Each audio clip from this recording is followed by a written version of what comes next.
On va prier courtement. Seigneur notre Dieu, merci pour ta grâce et ta fidélité. Merci pour ta parole encore ce matin que nous avons ce privilège, Seigneur, de l'ouvrir et de la méditer. Merci parce que nous pouvons compter sur toi. Merci parce que pour petits et grands ce matin, tu vas encore te révéler, Seigneur, parce que tu es fidèle. Ça ne dépend pas de nous, mais ça dépend de toi, de ta fidélité, de ta grâce, de ta bonté, c'est vrai, de ta bienveillance. Seigneur, merci. Merci pour le Dieu que tu es. Et Seigneur, que ce matin encore, tu puisses parler à chacun des cœurs, Seigneur, et te révéler. Merci parce que, oui, tu es un Dieu qui est proche, tu es un Dieu accessible à travers Jésus-Christ. Et notre Père, ce matin encore, nous voulons te louer et t'adorer parce que tu en es digne. Au nom du Seigneur Jésus. Amen.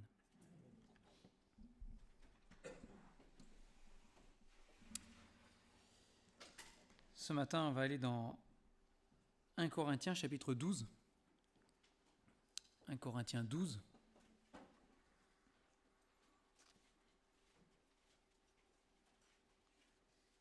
Nous avions déjà vu que l'Esprit de Dieu était le consolateur, celui qui apporte la consolation à nos cœurs, que ce soit lors de notre conversion, mais aussi toute la marche chrétienne derrière, toute notre vie d'enfant de Dieu.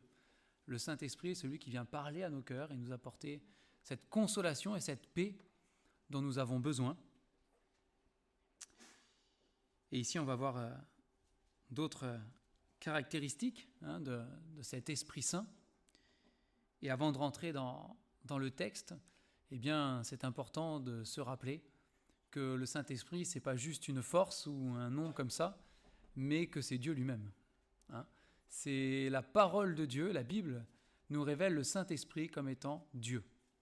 C'est quelque chose de grand, quelque chose qui nous dépasse parce que c'est au-delà de nos raisonnements humains, mais la Bible nous révèle Dieu en 3 personnes et en étant en même temps une seule personne.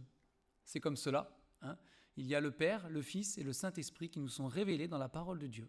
Il est dit que les 3 sont un, une unité absolue, une unité parfaite. Donc cela nous dépasse. Mais dès la création, dès les premières pages de la Genèse, nous trouvons déjà le Saint-Esprit qui est là, à la surface des eaux, et qui est présent. Et donc ce Saint-Esprit a toujours été, il est éternel puisqu'il est Dieu. Et dans la parole de Dieu, il nous est dit que ce Saint-Esprit, Dieu de toute éternité, qui est une personne du coup, qui a une personnalité, ce Saint-Esprit, il vient vivre dans le cœur des croyants.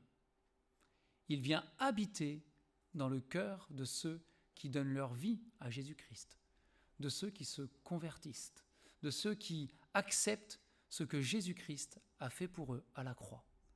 C'est le message et la bonne nouvelle de l'Évangile. L'Évangile, c'est la bonne nouvelle.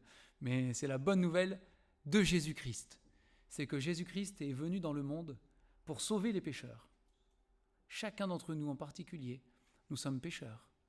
Mais quand nous comprenons cela et que nous croyons de tout notre cœur, pleinement, que Jésus-Christ, sur cette croix, est mort pour nos péchés à notre place, et que nous demandons pardon, eh bien, par la foi, Dieu pardonne nos péchés.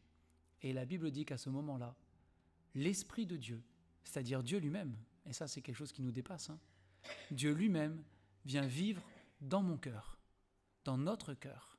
Il vient habiter en nous. Et on ne prend pas souvent assez conscience de ce que ça implique, de ce que c'est, de ce que ça veut dire. Mais nous avons le Dieu créateur qui, parce que nos péchés sont pardonnés, parce que nous sommes réconciliés avec lui grâce au sacrifice de Jésus, vient habiter en nous. Il fait partie de nous. Il vient, dit la Bible, régénérer notre esprit qui est mort. Il vient nous reconnecter à Dieu lui-même. Et nous sommes vivants spirituellement avec cet esprit qui vit en nous. Alors on va lire ensemble 1 Corinthiens chapitre 12. Encore une fois, on ne verra probablement pas tous les versets de 1 Corinthiens 12, c'est même sûr. Mais pour avoir tout le contexte, on va lire ensemble tout le chapitre 12. Il faudrait lire aussi le 13 et le 14, mais ça, je vous laisserai chez vous pour suivre la lecture. 1 Corinthiens, à partir du chapitre 12, à partir du verset 1. « Pour ce qui concerne les dons spirituels, je ne veux pas, frères, que vous soyez dans l'ignorance. Vous savez que, lorsque vous étiez païens, vous vous laissiez entraîner vers les idoles muettes selon que vous étiez conduits. C'est pourquoi je vous déclare que personne, s'il parle par l'Esprit de Dieu, ne dit « Jésus est anathème » et que personne ne peut dire « Jésus est le Seigneur » si ce n'est par le Saint-Esprit. Il y a diversité de dons, mais le même Esprit, diversité de ministères, mais le même Seigneur, diversité d'opérations, mais le même Dieu qui opère tout en tous. Or, à chacun la manifestation de l'Esprit est donnée pour l'utilité commune. En effet, à l'un est donnée par l'Esprit une parole de sagesse, à un autre une parole de connaissance, selon le même Esprit, à un autre la foi, par le même Esprit, à un autre le don des guérisons, par le même Esprit, à un autre le don d'opérer des miracles, à un autre la prophétie, à un autre le discernement des esprits, à un autre la diversité des langues, à un autre l'interprétation des langues. Un seul et même Esprit opère toutes ces choses, les distribuant à chacun en particulier comme il veut. Car comme le corps est un et a plusieurs membres, et comme tous les membres du corps, malgré leur nombre, ne forment qu'un seul corps, ainsi en est-il de Christ. Nous avons tous, en effet, été baptisés dans un seul esprit pour former un seul corps, soit juif, soit grec, soit esclave, soit libre, et nous avons tous été abreuvés d'un seul esprit. Ainsi, le corps n'est pas un seul membre, mais il est formé de plusieurs membres. Si le pied disait « Parce que je ne suis pas une main, je ne suis pas du corps », ne serait-il pas du corps pour cela ? Et si l'oreille disait « Parce que je ne suis pas un œil, je ne suis pas du corps », ne serait-elle pas du corps pour cela ? Si tout le corps était œil, où serait l'ouïe ? S'il était tout ouïe, où serait l'odorat ? Mais maintenant, Dieu a placé chacun des membres dans le corps comme il a voulu. Si tous étaient un seul membre, où serait le corps ? Maintenant donc, il y a plusieurs membres et un seul corps. L'œil ne peut pas dire à la main « j'ai pas besoin de toi », ni la tête dire aux pieds « je n'ai pas besoin de vous ». Mais bien plutôt, les membres du corps qui paraissent être les plus faibles sont nécessaires. Et ceux que nous estimons être les moins honorables du corps, nous les entourons d'un plus grand honneur. Ainsi, nos membres les moins décents reçoivent le plus d'honneur, tandis que ceux qui sont décents n'en ont pas besoin. Dieu a disposé le corps de manière à donner plus d'honneur à ceux qui en manquaient, afin qu'il n'y ait pas de division dans le corps, mais que les membres aient également soin les uns des autres. Et si un membre souffre, tous les membres souffrent avec lui. Si un membre est honoré, tous les membres se réjouissent avec lui. Vous êtes le corps de Christ, et vous êtes ses membres, chacun pour sa part. Et Dieu a établi dans l'Église premièrement des apôtres, deuxièmement des prophètes, troisièmement des docteurs, ensuite ceux qui ont le don des miracles, puis ceux qui ont le don de guérir, de secourir, de gouverner, de parler diverses langues. Tous sont-ils apôtres ? Tous sont-ils prophètes ? Tous sont-ils docteurs ?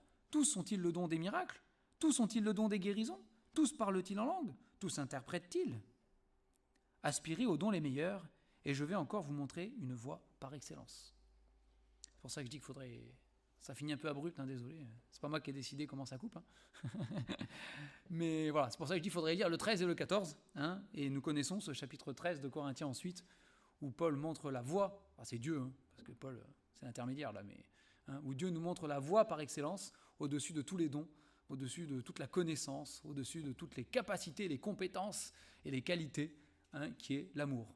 Sans quoi tout cela ne sert absolument à rien, tout est vain. Mais nous, on va revenir à 1 Corinthiens 12. 1 Corinthiens 12, donc. Donc l'apôtre Paul, ici, au début de ce chapitre 12, nous parle de dons spirituels. Et donc, il écrit à cette église de Corinthe pour leur dire qu'il ne veut pas qu'ils soient ignorants, mais qu'il veut qu'ils soient bien conscients que chacun, ils ont reçu un don spirituel. Donc un don spirituel, ce n'est pas un don naturel. Ce n'est pas quelque chose qui vient de nous-mêmes, une compétence que nous avons nous-mêmes, humainement parlant. Il s'agit d'un don venu de Dieu. Et ici, ce don est venu, on le voit par la suite, ce don est venu par le Saint-Esprit. Et c'est ce que Paul leur dit ici. Il dit, alors versets 2 et 3, il introduit cela par une comparaison, un petit peu, Et au verset 2, il leur dit avant, donc quand vous n'aviez pas l'Esprit, c'est ce qu'il dit, avant d'avoir le Saint-Esprit, avant d'être chrétien, avant d'être converti à Jésus-Christ, avant d'avoir accepté ce sacrifice pour soi-même, demandé pardon, sauvé, avant d'avoir reçu le Saint-Esprit de Dieu. Il dit avant vous étiez païens, donc sans Dieu, hein, et quand vous étiez dans ce statut de sans l'Esprit de Dieu, il dit vous vous laissiez entraîner par les idoles muettes selon que vous étiez conduits. Alors le terme grec qui a été traduit par vous, que vous vous laissiez entraîner, d'accord, il a plusieurs significations possibles. Et une des significations qu'on trouve pour ce mot, c'est l'idée d'être emmené par une laisse, comme un animal, vous savez, voilà, emmené, guidé par une laisse, attaché. Hein. Et il dit, avant d'avoir l'Esprit de Dieu, vous étiez conduit à droite et à gauche, là, hein, vers des idoles muettes. On vous menait, là, comme ça, vous étiez liés, vous étiez esclaves de ces idoles, vous étiez esclaves du péché, en fait, hein, ailleurs il le dit, hein. Vous étiez esclaves de ces choses. Et puis vous aviez l'impression peut-être, hein, alors Paul ne développe pas ça ici, hein, mais on le sait, peut-être qu'ils avaient l'impression, eux, d'être libres. Hein, et certainement, d'ailleurs, ils avaient l'impression d'être libres, de pouvoir choisir les choses, d'aller à droite, d'aller à gauche, d'aller vers telle idole, parce qu'ils avaient beaucoup d'idoles, alors d'aller vers cette idole-là, ou vers une autre, ou vers celle-ci, ou vers celle-là, et eux, ils avaient probablement l'impression de choisir, mais ce que Dieu leur révèle ici, c'est qu'en fait, ils étaient comme attachés, liés, et conduits vers une idole, vers une autre, etc. Et c'était ce qui conduisait leur vie. C'est ce que Paul leur dit ici. C'est la manière dont vous étiez conduits, la manière dont vous étiez dirigés. Hein. Mais ce n'est plus le cas. Alors en plus, il précise, ce sont des idoles muettes. Hein, Paul, il veut marquer le clou. Enfoncer le clou, marquer le coup. Hein. Ce sont des idoles muettes. Idoles qui ne parlent pas. Idoles qui ne répondent pas. Idoles qui n'ont aucune volonté propre. Ce sont des idoles qui n'ont pas d'esprit. Elles sont vides. Hein. Ailleurs, Paul développe cette idée en disant que de toute façon, il n'y a pas toutes ces idoles, toutes ces statues, toutes ces choses. C'est vain. C'est complètement vain. Et puis dans l'Ancien Testament aussi, les prophètes développent cette idée que ce sont des matériaux qu'on utilise pour construire une idole et elles ne parlent pas, elles n'entendent pas. C'est vain. Et donc Paul dit, voilà, c'était votre vie avant d'avoir l'Esprit de Dieu. Il dit par contre, une fois qu'on a l'Esprit de Dieu, c'est différent. Les choses changent. Vous ne vivez plus de la même manière. Transformé. Et au verset 3, il leur dit que l'Esprit de Dieu change tout. Et que non seulement l'Esprit de Dieu change tout, mais que c'est uniquement par l'Esprit de Dieu, qu'on peut proclamer et confesser Jésus-Christ. Il dit c'est impossible que quelqu'un qui est l'Esprit de Dieu puisse maudire Jésus. Jésus est anathème, ça veut dire Jésus est maudit. On peut le traduire comme cela. Et il dit ce n'est pas possible que quelqu'un qui a l'Esprit de Dieu maudisse Jésus. Et de la même manière, il dit c'est impossible que quelqu'un qui n'est pas l'Esprit de Dieu puisse proclamer Jésus est le Seigneur. Jésus est le Christ. C'est impossible. Parce que l'Esprit de Dieu change tout. Il change profondément le cœur de celui dans lequel il va habiter. Et ce n'est plus la même vie. Et on a d'un côté des idoles muettes et d'un autre côté, on a des proclamations. C'est Jésus est le Seigneur. Et Paul ici s'adresse à une église. Et il leur rappelle cela. Pour introduire ensuite, après, tout ce qui touche aux dons qui viennent du Saint-Esprit. Il dit, ne vous y trompez pas. C'est soit on a l'Esprit de Dieu, et on est conduit par l'Esprit de Dieu, et nous proclamons que Jésus est Seigneur par l'Esprit de Dieu, soit nous ne l'avons pas. Mais il n'y a pas d'entre les deux. C'est soit sans Christ, et même si on est aveugle et qu'on ne le voit pas, on est lié et emmené et conduit vers des idoles et dans le péché, soit nous avons l'Esprit de Dieu, et nous proclamons que Christ est le Seigneur, et nous marchons d'une manière différente. Et une fois qu'on a l'Esprit, Paul, il dit par contre, la manière dont le Saint-Esprit agit dans vos cœurs à chacun, dans nos cœurs à chacun, elle est unique. Et elle ne dépend pas de nous et de notre volonté. Elle dépend uniquement de la volonté du Saint-Esprit.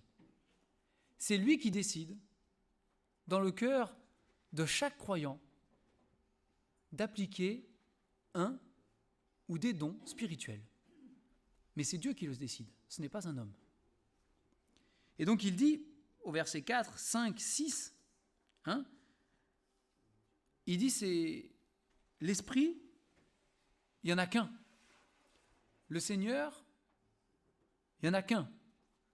Dieu, il n'y en a qu'un. Il y avait les idoles muettes, mais il y a un seul Dieu. Il y a un seul Seigneur, et il n'y en a qu'un. Et c'est lui qui agit, et c'est le seul qui agit en tous, mais c'est le même.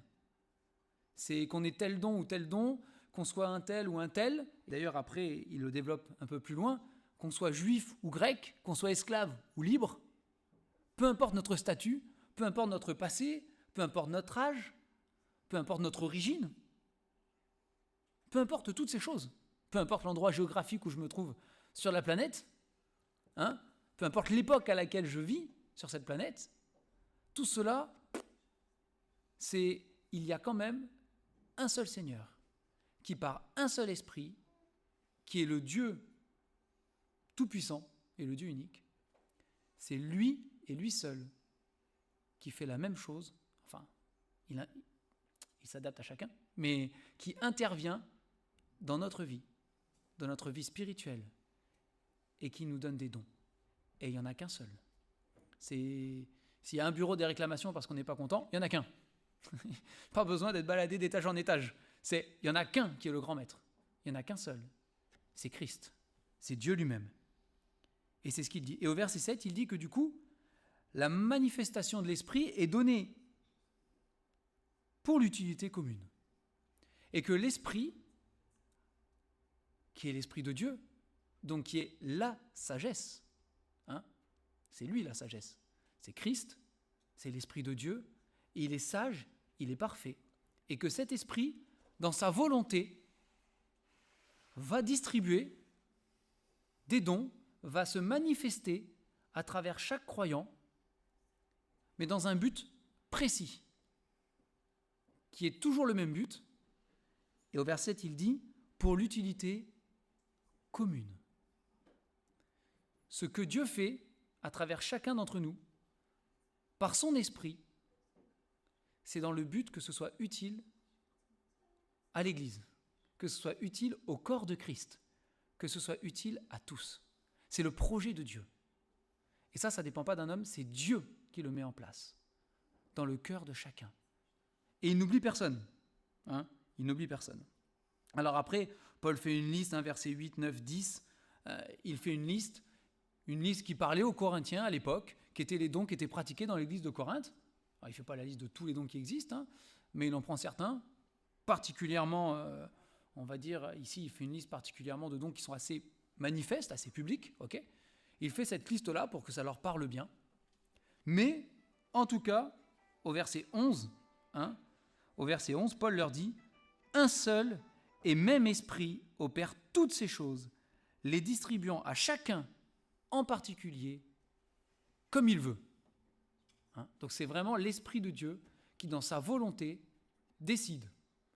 Il dit, tiens, un tel, c'est ce don-là que je vais lui donner. Parce que c'est utile pour le corps de Christ. Un tel, une telle, un tel, et Dieu fait pour chacun. Et il est dit ici, chacun en particulier. Ça veut dire que Dieu n'en oublie pas un en cours de route. Vous savez, c'est pas, nous on fait des listes en tant qu'humains et des fois on oublie parce que c'est notre mémoire humaine. On a oublié une personne, mince. Ce n'est pas le cas chez Dieu. Il est parfait et il n'oublie jamais personne. Et à chacun en particulier, par l'esprit qu'on reçoit quand on se convertit, Dieu va doter d'un don chaque croyant pour l'utilité commune, comme il veut. Et donc à partir du verset 12, Paul, inspiré par l'Esprit, va prendre l'exemple pour bien faire comprendre à cette église de Corinthe. il va prendre l'exemple du corps.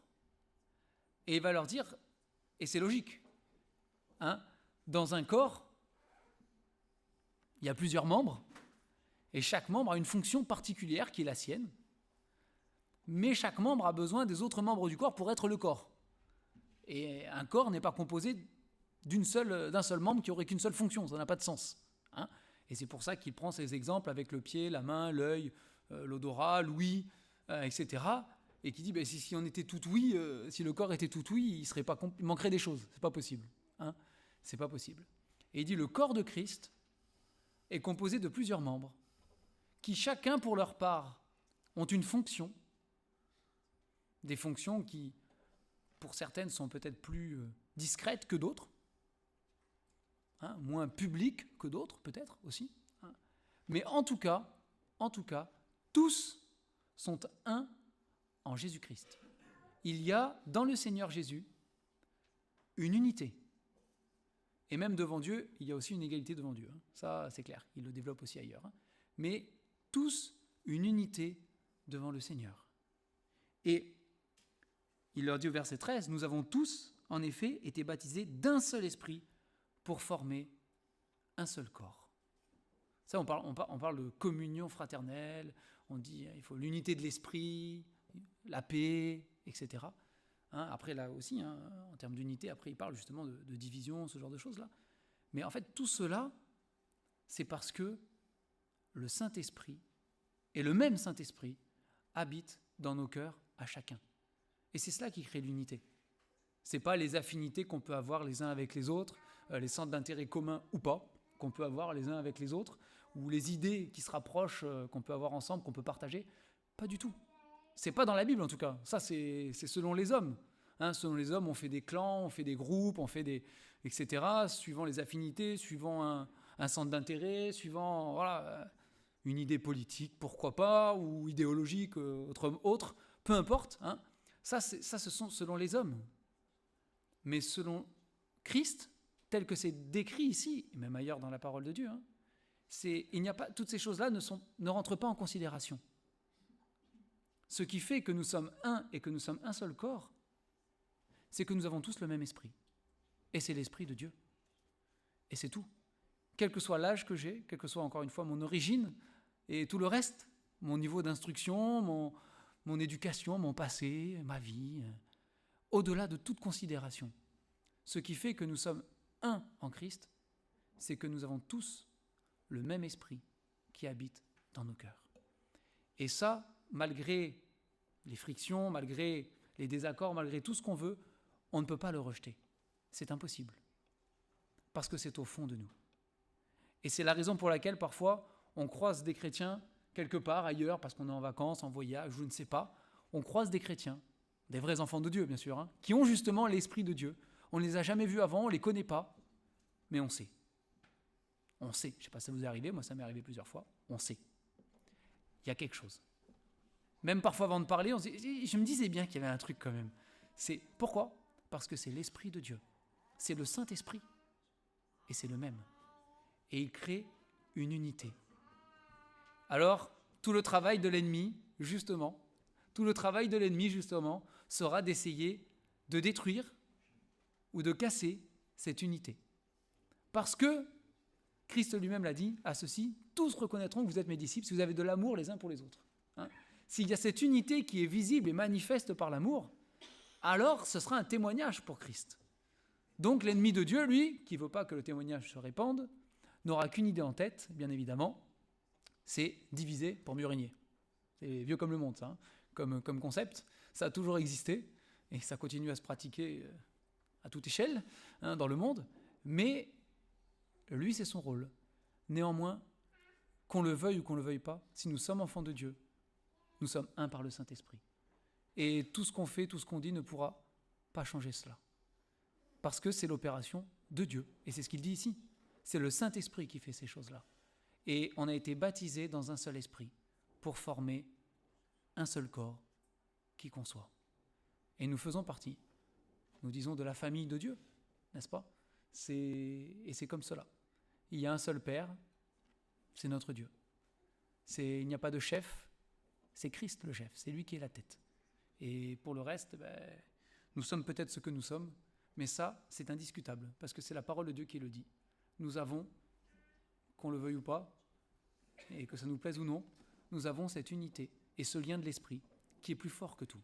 Et ça, c'est le Saint-Esprit qui le fait, encore une fois. C'est le Saint-Esprit qui le fait. Alors après, dans la suite du passage qu'on a lu, verset 26, du coup, on connaît bien ce verset. Il est dans ce contexte-là, en fait. Mais effectivement, si nous sommes un par le Saint-Esprit qui vit en nous, si nous sommes un, si nous sommes liés, eh bien, nous sommes interdépendants les uns des autres et nous réagissons, en tout cas nous sommes censés réagir, on va le dire comme ça, nous sommes censés réagir les uns par rapport aux autres en fonction de ce qui nous arrive. Et c'est pour cela qu'il dit, si un membre souffre, c'est tout le corps qui souffre. Alors, d'un point de vue, on va dire, d'un point de vue physique et humain, on le comprend vite. Si vous prenez un marteau qui tombe sur l'orteil, sur le pouce, sur votre doigt de pied, tout le corps sait que vous souffrez. Il n'y a pas que le doigt de pied qui le sait. Oui, on le sait. C'est tout le corps qui souffre, là, tout d'un coup. Et suivant notre degré de douillet ou pas, plus ou moins fort. Mais nous le savons. Et il dit ici, c'est la même chose. Parce que ce Saint-Esprit est celui qui nous lie et qui fait de nous un seul corps. Eh bien, quand un membre souffre, tous les membres souffrent avec lui. Parce que c'est le même esprit qui est en chacun de nous.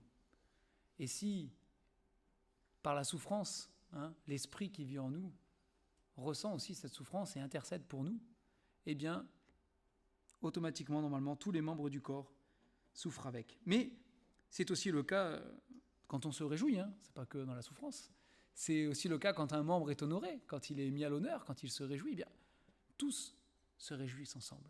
Mais ce que Dieu ici veut nous faire comprendre, c'est que ce corps et cette unité, cette communion fraternelle dont il est question ici, par le Saint-Esprit qui vit en nous, c'est pas un concept, c'est pas une belle idée que Dieu a eue là, une belle théorie. C'est pas juste cela, mais c'est concret.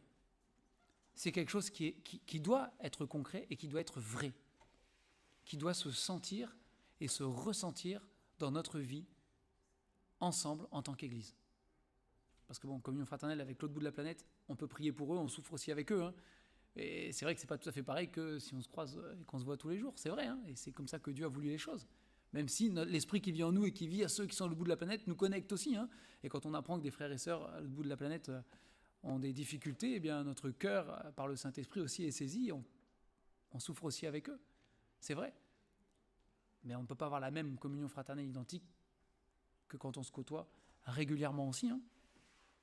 Mais ici, voilà, c'est quelque chose qui montre que c'est notre unité, c'est concret et c'est vrai. C'est pas juste une idée.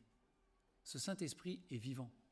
C'est une personne, c'est Dieu lui-même qui vit en chacun de nous. Et donc ça rend les choses très concrètes en fait, très concrètes dans notre vie. Ça doit en tout cas le rendre concret.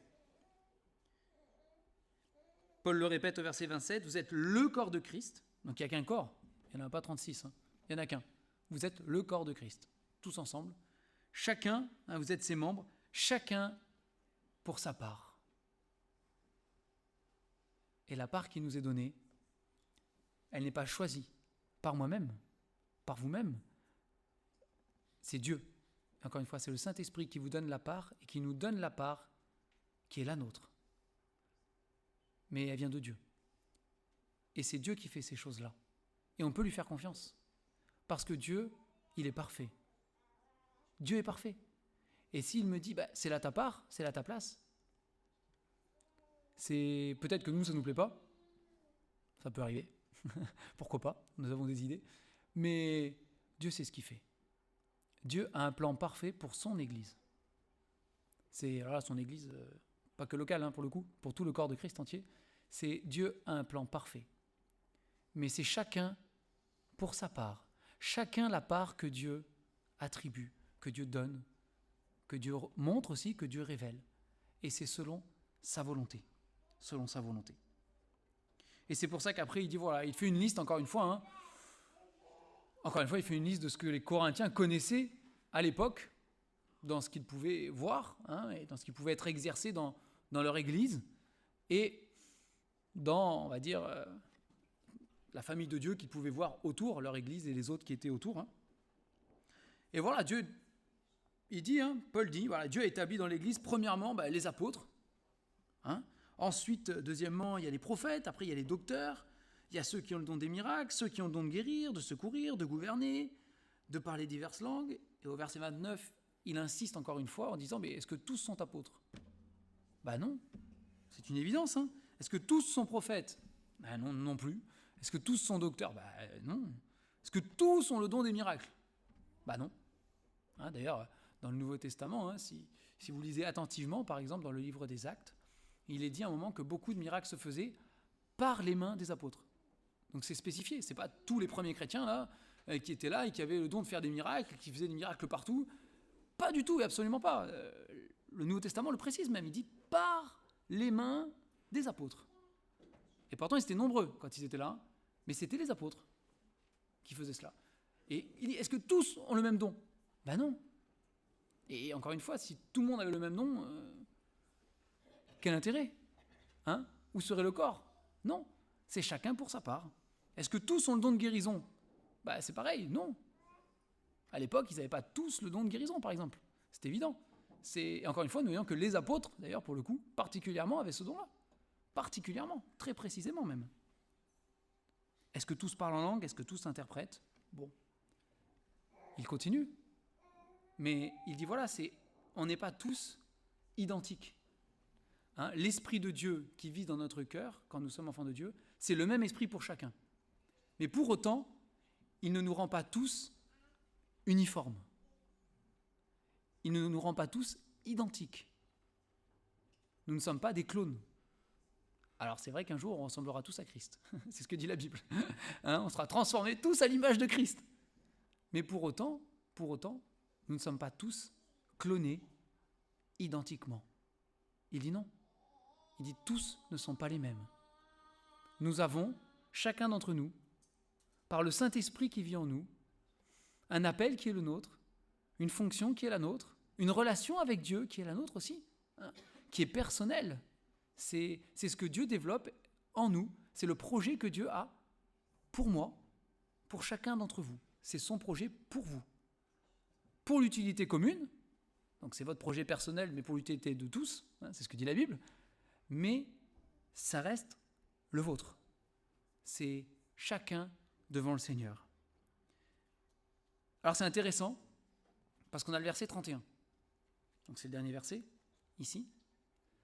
Et c'est intéressant, pourquoi ?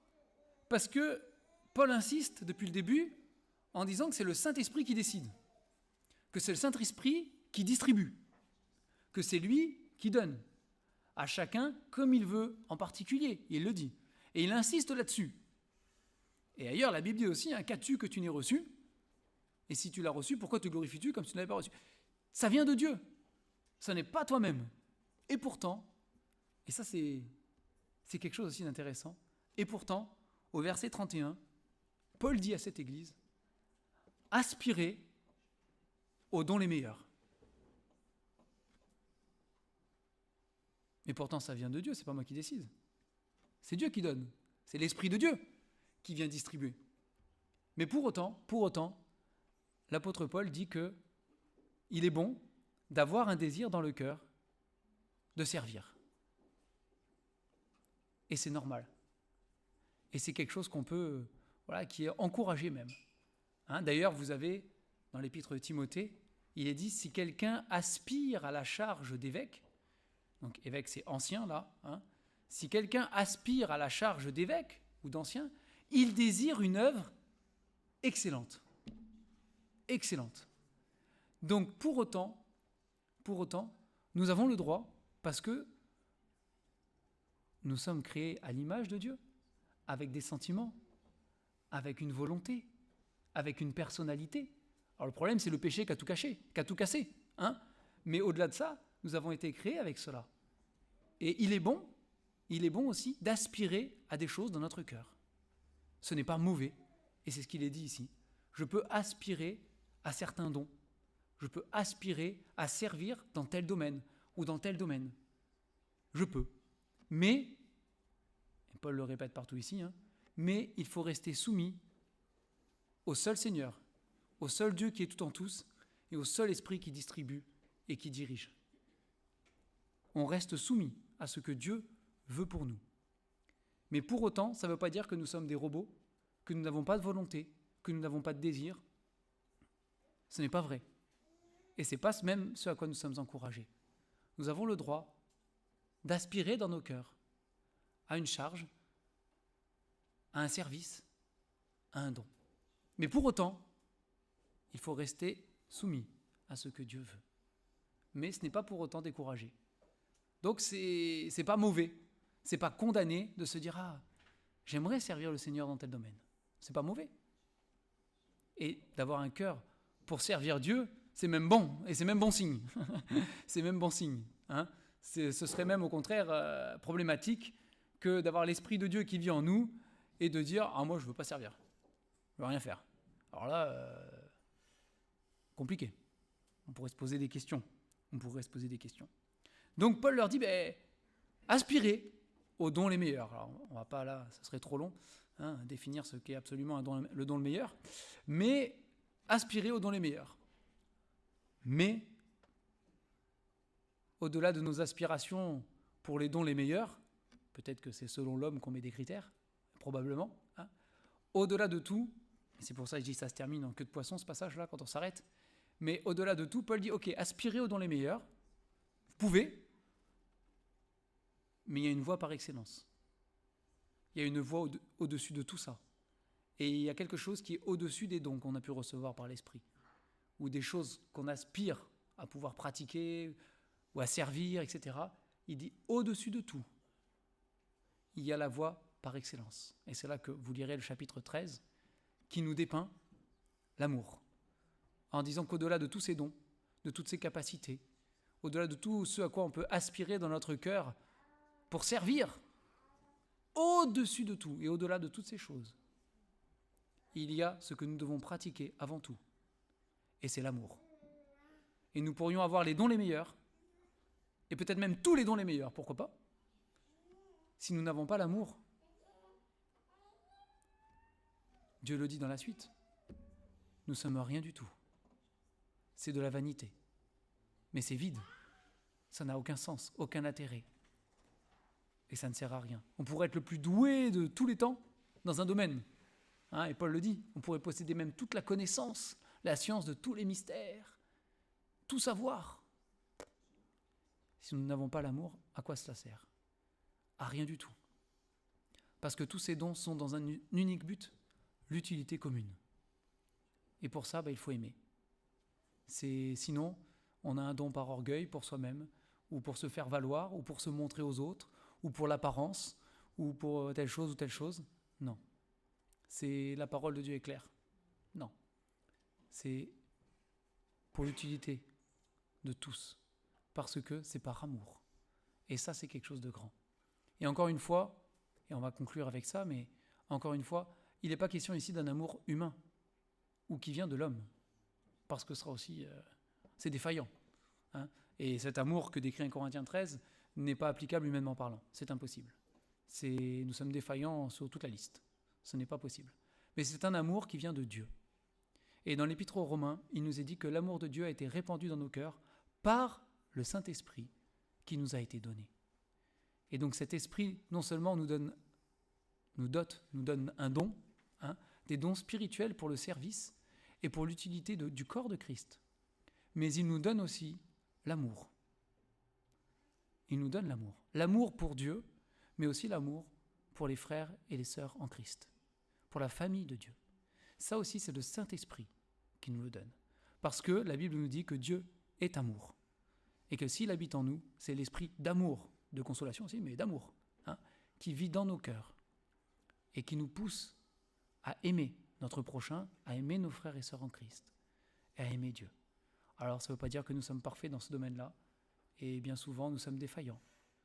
Mais ça, ce n'est pas la faute à l'Esprit de Dieu et ce n'est pas la faute à Dieu. C'est la faute à nous-mêmes. C'est la faute à nos péchés, c'est la faute à notre négligence, c'est la faute à notre rébellion aussi envers Dieu parfois, hein, notre envie d'indépendance et d'autres choses. Mais ça n'est pas du côté de Dieu qu'est le problème. Mais nous pouvons toujours venir au Seigneur et dire Seigneur, pardon. Pardon parce que j'ai manqué d'amour, pardon parce que je suis ceci, je suis cela. Et le Seigneur pardonne et le Seigneur relève. C'est l'Esprit, hein, qui vit en nous, qui nous pousse aussi et qui nous conduit aussi dans ces choses-là. Il ne nous emmène pas vers des idoles muettes, il nous emmène vers le Dieu vivant. Le Dieu vivant est vrai. Et le Dieu qui parle, le Dieu qui se révèle, le Dieu qui répond, le Dieu avec qui on peut avoir une communion, un dialogue, une interaction, une proximité, une intimité même, hein, à travers Jésus-Christ. Et tout cela, si Paul, alors il n'y a pas que là qui s'est développé, hein, mais particulièrement ici, dans Romains aussi il en parle, si Dieu prend la peine de noter ces choses et de le souligner et de le rappeler aussi plusieurs fois, c'est parce que c'est important. C'est important de savoir qu'il y a une unité par le Saint-Esprit. C'est quelque chose que le monde ne connaît pas et que le monde ne connaîtra jamais et que dans tous ses artifices, il ne pourra jamais reproduire. C'est impossible. C'est impossible. Parce que ce n'est qu'avec l'Esprit de Dieu que cela est possible. On va prier pour terminer.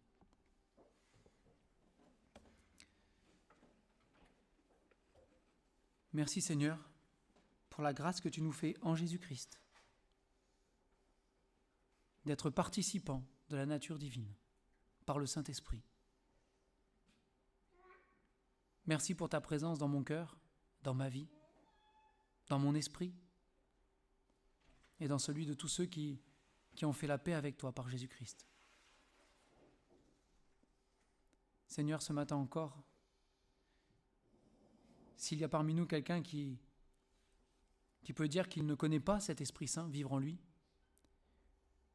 s'il y a quelqu'un qui peut dire qu'il n'a jamais fait réellement la paix avec toi, qu'il n'a jamais été réconcilié avec toi, Seigneur, que par ton Esprit tu puisses encore ce matin convaincre de vérité, de péché, de justice, de jugement,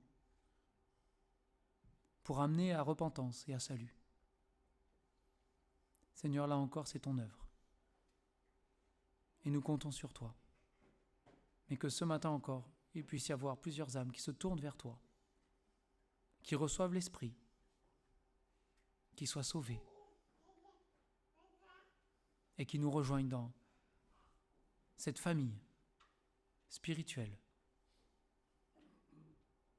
Seigneur, nous te bénissons pour l'Esprit Saint qui vit en nous, parce que tu nous as affranchis, libérés de ces liens, Seigneur, qui nous entravaient et qui nous guidaient vers des idoles muettes. Et parce que par l'Esprit de liberté qui vit en nous, nous sommes maintenant, Seigneur, libres de te servir, de t'aimer, de te louer, de t'adorer. Nous sommes libres de proclamer que Jésus-Christ est Seigneur. Et tu l'es. Seigneur, conserve en nous l'unité de l'Esprit, le lien de l'Esprit. Que nous puissions chacun d'entre nous être pleinement conscients à chaque instant que nous sommes unis par l'Esprit de Dieu. Et que Satan et toutes ses manigances ne pourront jamais briser ce lien. Parce que c'est un lien éternel. C'est un lien du Saint-Esprit. Nous te louons, Seigneur, ce matin et nous t'adorons. Nous te bénissons parce que tu fais des œuvres grandes et merveilleuses. Des œuvres qui nous dépassent, mais des œuvres justes et parfaites. Et Seigneur, oui, sois loué ce matin. Sois élevé, sois honoré. Au nom du Seigneur Jésus. Amen.